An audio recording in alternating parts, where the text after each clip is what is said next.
Hello, everybody, and welcome to another episode of Encourage Mindset. Today, I have Anthony Pierri, and he's going to be diving into a lot of his fun background of experiences in entrepreneurship. But he's also been an associate pastor in his history, and he's been an amazing, probably role model for some people as well. So it'll be exciting to learn more about him and his story. So Anthony, before I get all question based and really excited, why don't you tell us a little bit about your journey to how you started from probably growing up in doing some small marketing things to now, then you went to pastor school and seminary school, and then now you're an entrepreneur. So if you want to talk about that a little bit, that'd be awesome. Sure. I'll try to keep it as short as I can, but I grew up in the church. And my first job was playing in the church band when I was probably, 13 or something like that. Played guitar. They gave me like $50 a week at this little church plant. But it was really involved with my church growing up. And then when I went to college, I stayed in the area. I lived at home to try to save money. And I was helping with the youth group. So I had like a part-time job in the youth group. Then I went into a full-time job after college. I got married and got a job at this larger, you could consider like a mega church in the city of Chicago. And I was they called it a service producer. It was basically like a project manager for the Sunday services. Make sure everyone knows what they have to do. Everyone's going to be in the right places, the right time, things like that. And then I got multiple different roles in that church, and I was there for about 5 years. And as you move up the ladder in, the church world with your job, you try to get bigger and bigger jobs. Eventually, the next step was, well, if you wanted, you could go down the pastoral route. And so it was a big church. There was a lot of opportunities. And they said the one caveat was if you wanted to go down the pastor route, we'll only let you do that, make you an associate pastor if you're in seminary. So I started my seminary career, which was should have been like a probably 1.5 year degree, but it ended up taking me like 2.5 or 3 because I was just going slow. I was working full time. Mm-hmm. And I became in charge of this one particular Sunday night service at the largest campus. So basically we could operate almost like a little mini church plant inside of it. We could decide what we wanted the music to sound like. And I was preaching and speaking on a regular cadence. So I did that for a while. And then my wife, this whole time we had been living in the city, and she had been working at her family's business, which was out in the suburbs, doing a really long commute back and forth.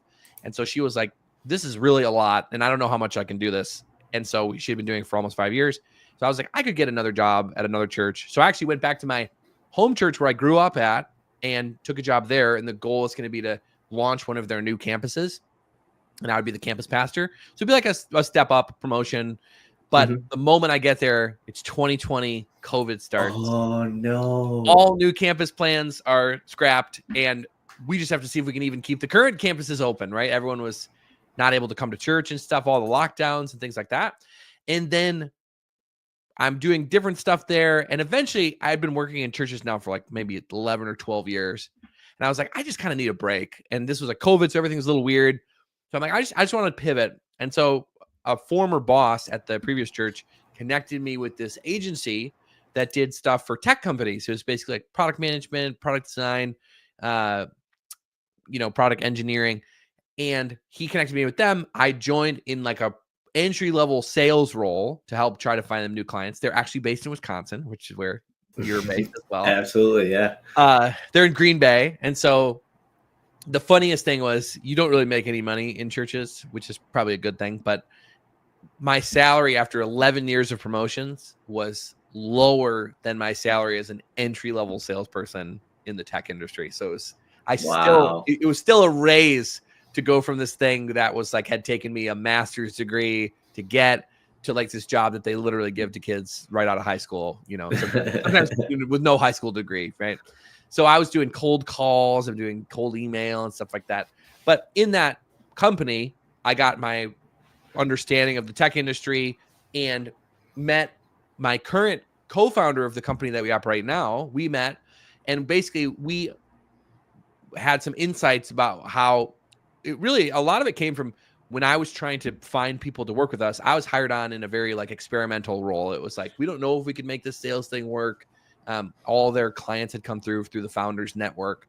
And so like basically we uncovered these insights about the market that was actually reasons why we were struggling to be able to get clients outside of our network, all this stuff. And it sort of pivoted us into this vein, which is really called like positioning or product positioning. Yep. And so me and Robert, my co-founder, we became buds.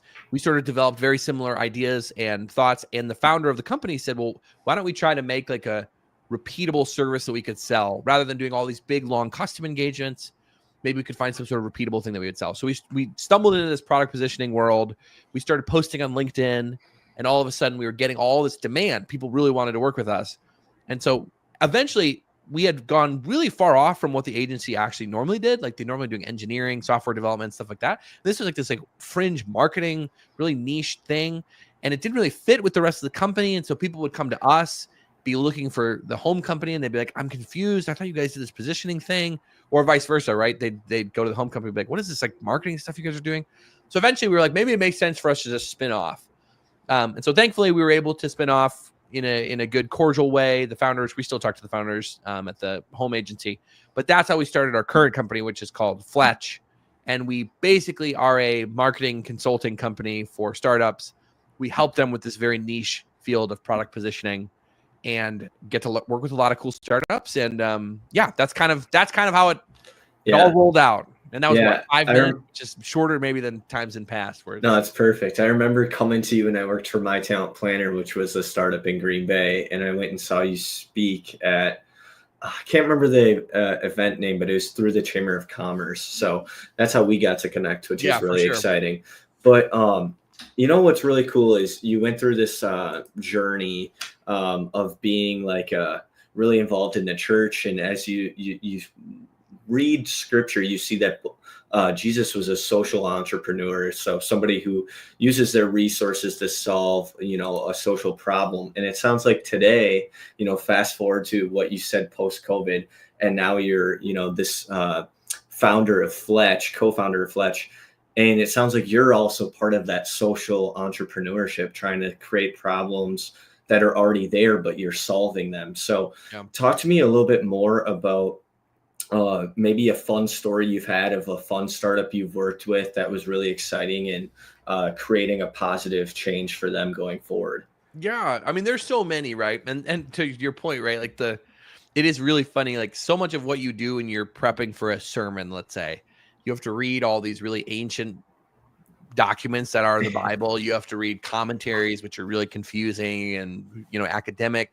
And you're like, how do I take all this stuff and present it in a way that's going to make sense to the average person to be like, wow, that's really helpful and valuable to my life or whatever. Right. Mm-hmm.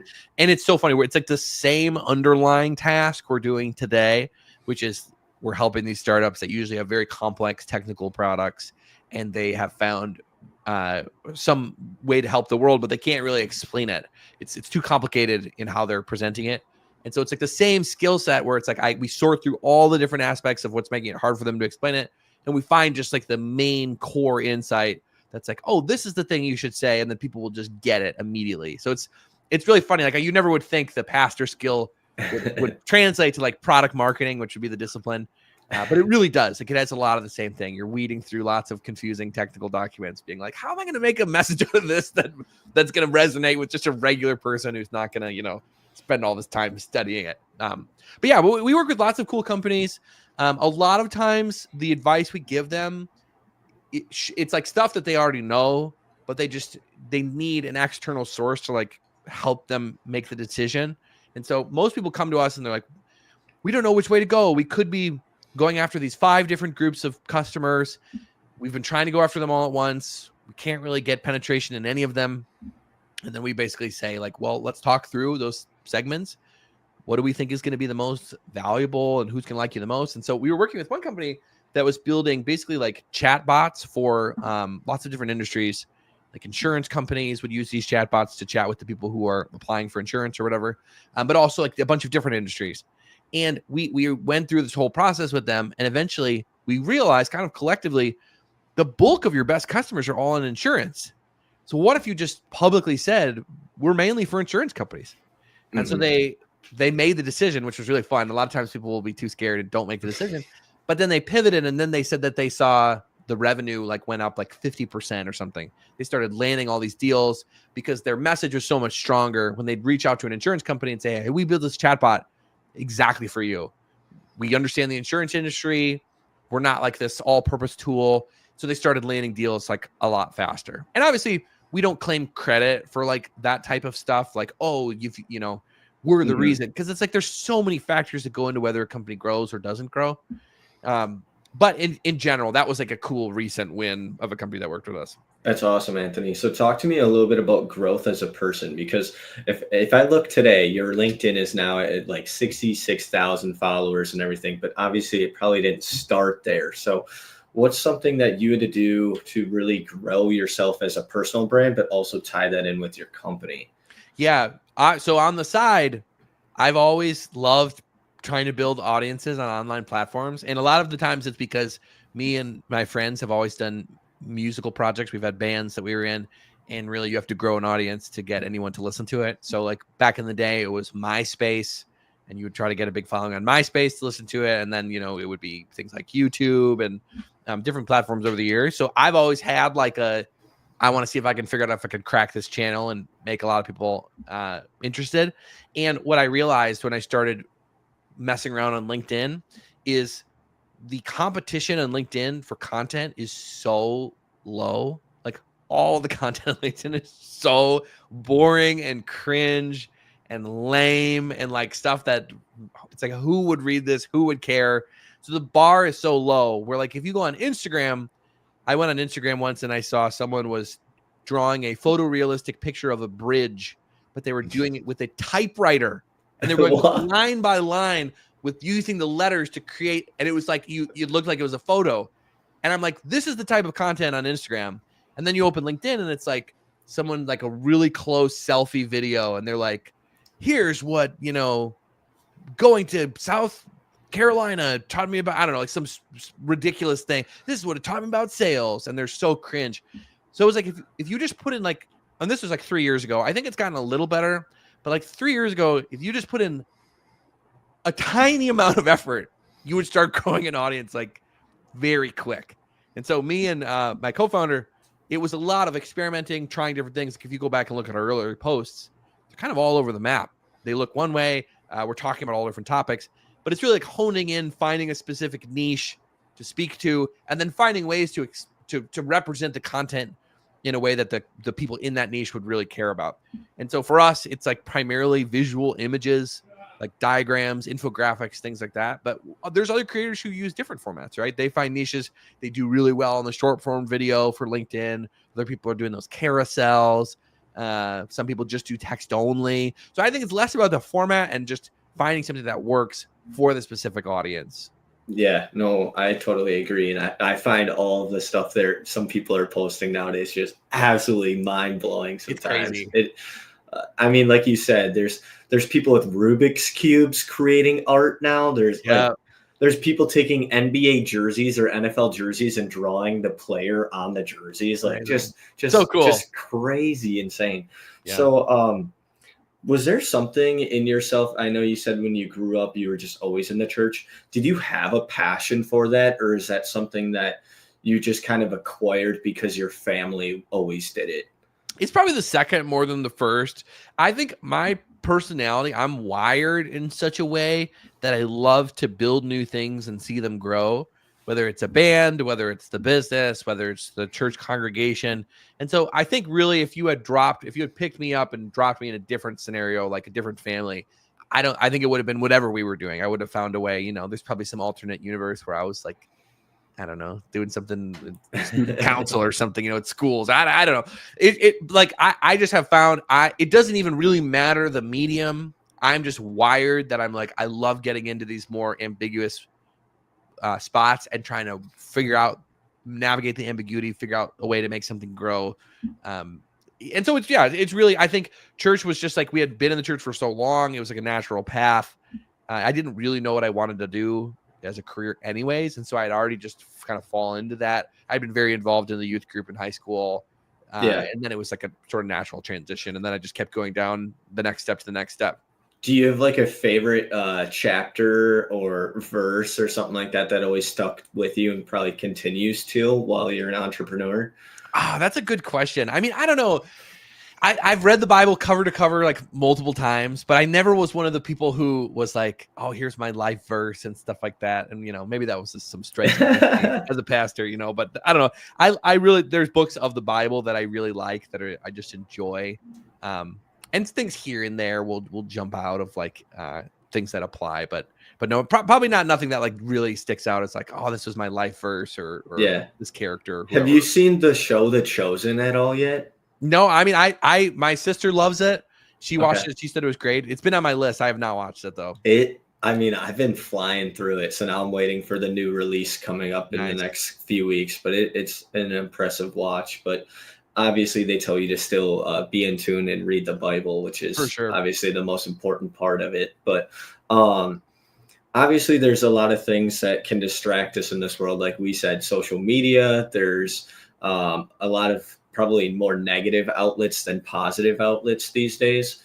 And I got a question for you about that. So, what is like a way for you that maybe you practice to keep focused on more important things in life than all these distractions? Yeah, I mean, this is a funny thing that I'm constantly battling with, but I try to limit how much I'm on my phone, and I have these really hilarious ways that I get around it. I'm married, I got 2 kids, and so I still need to be reachable. So I can't just be like off the grid. But what I got the Apple Watch with the GPS, so that I'm like, I can leave if I'm going to do something, I can leave my phone at home or in a different room, and then I can still get around. And if someone calls me, I can answer on the phone, which is a little funny. You look like a secret agent, but. And then I have this little mini. It's like a Kindle because I'll like read and stuff pretty frequently, and mostly on like a digital Kindle app. So I got this little mini thing. It's like the size of a phone, but it's basically like an e-reader, like a mini Kindle. And so if I'm going to go out, I'm like, there's going to be times where I'll have to kill time where you normally would just open your phone and go on social media. I'll just bring that with me, and then I can take it out. I can read on the Kindle, or, I can like go on, read the news or whatever, and then have the watch so I'm still reachable. So I try to do that more often than not, and then leave my phone at, Yeah. away, No, basically. that makes sense. I tried this past month, and I think I'm on month 2 or 3 of putting my social media on timers. That's nice. But I found I sometimes break the problem where you can change the timer with your passcode. So I'm doing okay, but sometimes you struggle on that one. But I feel like having it in a physically different room is probably the best way, because then you have to get up to get it, and a lot of times we're so lazy we won't do it. I feel like that's a great way to get up in the morning too, is if you put your phone next to your bedside, you're obviously going to hit snooze. But if you have it on a different, area where you actually have to get up. Yeah. Yep. You mentioned books right there. Do you have a favorite book that you enjoy reading that you'd recommend to somebody to improve their mindset or improve their Christianity, their faith? Yeah. I mean, I think there's a fun one. I'll tie it back to the business. There's a really fun marketing book that I recommend to most people, especially in my field. It's called Obviously Awesome. It's by this lady named April Dunford. It's really good. And it's like all about like helping to position your product, the stuff that we do every day, but it's written in a very accessible environment for a lot of people. So that's usually what I would recommend people, especially if you have any sort of interest in marketing. Yeah. What's one of your favorite things about marketing? Obviously, I'm a marketer, so I always love asking that question. But is there a certain thing that drew you more to marketing or continues to draw you in? I love marketing. It's really funny. I think it is so interesting. And I think it's so powerful because if you do it right, it solves so many downstream problems for the rest of the business. Like if you have the marketing strategy dialed in a really forward-thinking modern company, if you build with the marketing strategy in mind first, it can make you avoid so many problems. Like one of the biggest issues, especially with startups, is building things that nobody wants and then trying to look at marketing to solve them, versus the smarter way to do it is to build the marketable thing first and then find the product to support it, right? And so that's like what we did is we cracked the marketing strategy before we figured out exactly the service we were going to sell. So we understood that there was this whole marketing concept about positioning that when we talk about it, people would be really interested. And then people would reach out to us and be like, well, how can you help me? And we would pitch different ideas. And eventually we found our current main offering, which is where we help them figure out their positioning. And then we rewrite their homepage of their website. We didn't know what that was at the beginning. And it was only through fixing it in marketing that we realized, oh, this would be the right service to provide. So we saved ourselves so much headache because then we didn't have to, if we had just started with the service, then we would have to figure out how are we going to market this thing? How are people going to hear about it? And we might not have been able to figure out the best way to do it. So marketing to me is so powerful because it solves downstream. And then also, like, I never think of myself these days as a salesperson, but I'm on, 10, 15 sales calls a week. And those calls are not traditional sales where I'm trying to win them over and, objection handling and doing all that stuff because the marketing has kind of already done the selling for me. I was just going to say that. People will get on the call and basically just say, like, I love what you guys do. I've been following you for a while. When can we start? And it's like, great. They like sold themselves to you, basically. Exactly. So marketing, I feel like it is a huge superpower. You obviously need to have a good product. You need to have good sales, all that stuff. But I do think if you could nail the marketing, it makes everything way easier.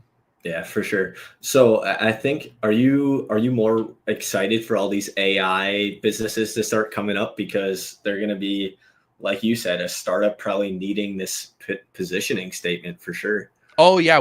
So many of the companies we've recently worked with are AI startups because the inherent problem with AI is it's so malleable and can be used in so many different ways. It's like, how do I build a marketing plan to describe every possible thing that you can imagine, right? You can't. So tons of these companies come to us that are struggling. And it's like, if you have one of these really viral products, you almost don't need marketing. Like ChatGPT spread itself because it was so crazy. Every person would just tell every other friend, like, did you see this thing, what it can do? Yeah. So we don't really work with companies like that because they don't need our service. They're like, we're doing great. We get 10,000 new users every day and we don't have any marketing. But it's the companies that are selling AI solutions to maybe businesses that are much more expensive. They're like, well, if people work with us, it's $50,000 to use our software at a minimum. They're not going to have this viral spread. They're going to have to use traditional sales and marketing. Those people are really, really struggling because they have so much opportunity. And if they pick anything to market towards, it feels so inherently limiting. So it's been a big influx of business, I would say, from that segment for sure. Yeah, it's super cool to see. And it's especially from a home services side and exterior remodeling services. Like, I mean, we're trying to use AI as best as we can now in all these online services and all these, creative ways to implement it because, like you said, the future's coming quick. Yeah, for sure. Anthony, is there anything else you want to leave the Encourage Mindset audience with, whether it's something powerful you've learned through entrepreneurship with Fletch, something whether you learned through school or your church, or just as a normal human being, a dad, whatever works for you? Yeah, I mean, I think I was like, swirling, trying to figure out what to do with my life for so many years, and then it more feels like now I found it, and I'm like, this is really cool, and I sort of found a path. And so I think people don't be too hard on yourself, especially if you're younger and you don't necessarily know where you're going to land. Sometimes it just takes time and you should try different things. And then something will probably come up that you're like, oh, that's something I could really do. And so I've had, all sorts of different weird careers, different positions, and, none of them really relate to what I'm doing now. And if you had told me 15 years ago, this is what I'd be doing, I'd be like, what? What's the path from here to there? But I think that's just life, and so if you're trying to figure out what you want to do, it might take a little bit, and that's okay.